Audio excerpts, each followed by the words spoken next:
আজকের পর্বে আপনাদের নিয়ে যাব বীরভূম জেলার উদয়পুর গ্রামে। আপনারা দেখতে পাচ্ছেন পিছনে তারাপীঠ যাওয়ার পথে দু কিলোমিটার আগে যে তারামার যে তোরণ বা গেটটা পড়ে এবং পিছনের বাঁদিকে লেখাও আছে উদয়পুর মোড়। তারাপীঠের খুব কাছেই উদয়পুর মোড় থেকে বাঁদিকে মানে রামপুরহাট থেকে তারাপীঠের দিকে আসার পথে বাঁদিকে চলে গেলেই উদয়পুর গ্রাম। নমস্কার, আমি কুনাল। খবরওয়ালার পর্বে আজকে আপনাদের নিয়ে যাব তারাপীঠ সৃষ্টির আদি শক্তি উদয়পুরের দক্ষিণা চামুণ্ডা কালীর গুপ্ততন্ত্র ক্ষেত্রের অজানা ইতিহাস সম্বন্ধে জানাতে। বীরভূম জেলায় প্রচুর শক্তিপীঠ এবং সতীপীঠ আছে। তারাপীঠ তার মধ্যে অন্যতম শক্তিপীঠ বা সিদ্ধপীঠ। তারাপীঠ মহাশ্মশানে পঞ্চমুণ্ডির আসনে বসে বশিষ্ঠ মুনি সিদ্ধি লাভ করেছিলেন, কিন্তু অনেকেই জানেন না এই তারাপীঠ তীর্থ সৃষ্টির আদি মূলে আছে তারাপীঠ থেকে কিছুটা দূরেই উদয়পুর গ্রামে অবস্থিত দক্ষিণা চামুণ্ডা কালীর মন্দির। দীপান্বিতা অমাবস্যার দিন ওই গ্রামে উপস্থিত হয়েছিলাম। দক্ষিণা চামুণ্ডা কালীর মন্দিরকে ঘিরে রীতিমতো মেলা বসে গিয়েছিল। মন্দিরের প্রধান পুরোহিত স্বপন ব্যানার্জি জানালেন, তারাপীঠ তীর্থ সৃষ্টির অনেক আগেই বশিষ্ঠ মুনি এই মন্দিরে তন্ত্র সাধনা করতেন। তারপর তিনি তিব্বতে যান। সেখান থেকে ফিরে এসে আবার এই উদয়পুর গ্রামে ফিরে আসেন। দক্ষিণা চামুণ্ডা কালীর আদেশেই তিনি চণ্ডীপুর অর্থাৎ বর্তমানে তারাপীঠ বলে যেটা পরিচিত সেখানে পঞ্চমুণ্ডির আসনে সিদ্ধিলাভ করেন। উদয়পুরের মন্দিরে মায়ের কোনো নির্দিষ্ট মূর্তি নেই। একটি প্রাচীন শিলাখণ্ডের উপরে ধাতু দিয়ে চোখ, কান, নাক নির্মিত করা হয়েছে। কিভাবে এবং কবে এই শিলাখণ্ড এখানে এলো তা কারো জানা নেই।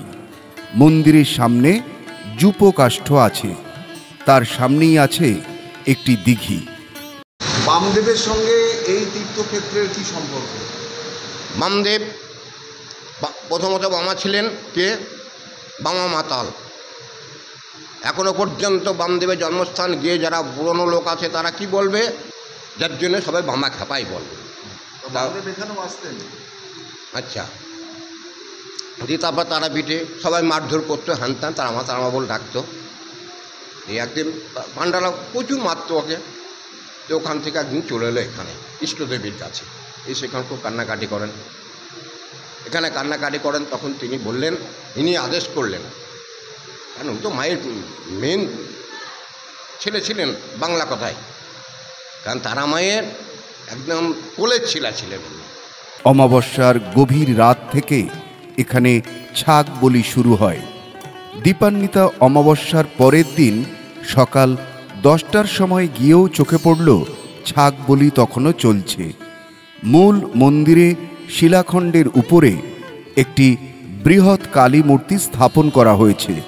সারা রাত তারাপীঠের মন্দিরে পাণ্ডারা পুজো দিয়ে ভোরবেলা সবাই ভিড় জমান এই মন্দিরে পুজো দেবার জন্য। এক পাণ্ডা জানালেন যে তারাপীঠের পাণ্ডা হলেও আসলে দক্ষিণা চামুণ্ডা কালী হলেন তাদের আদি ইষ্টদেবী। যেহেতু সারা বছর তারাপীঠের মন্দিরে তারা ব্যস্ত থাকেন, তাই একটি দিন এই চামুণ্ডা মন্দিরে এসে মাকে পুজো দিয়ে নৈবেদ্য দিয়ে যান। প্রসঙ্গত বামা খেপাও এই মন্দিরে নিয়মিত পুজো দিতেন। জনশ্রুতি, তারাপীঠের তারামা মুন্ডু মালিনী তলায় নরমুণ্ড মালা খুলে রেখে বিশ্রাম নিয়ে তারপর উদয়পুরে চামুণ্ডা কালীর মন্দিরে আসতেন। তারাপীঠ, মুন্ডু মালিনী তলা এবং উদয়পুর তিনটি তীর্থক্ষেত্র একটি ত্রিভুজ আকৃতির আকার নিয়েছে। তারাপীঠে যাবার পথে যেখানে তারাপীঠের গেট বা তোরণটা অবস্থিত সেখানে উদয়পুর মোড় বলে একটি জায়গা আছে। বাঁদিকের রাস্তা ধরে কিছুটা গেলেই এই দক্ষিণা চামুণ্ডা কালীর প্রাচীন মন্দির দেখে আসতে পারেন। কেমন লাগলো আজকের এই পর্ব অবশ্যই কমেন্টস করে জানাবেন। ভালো লাগলে শেয়ার করবেন।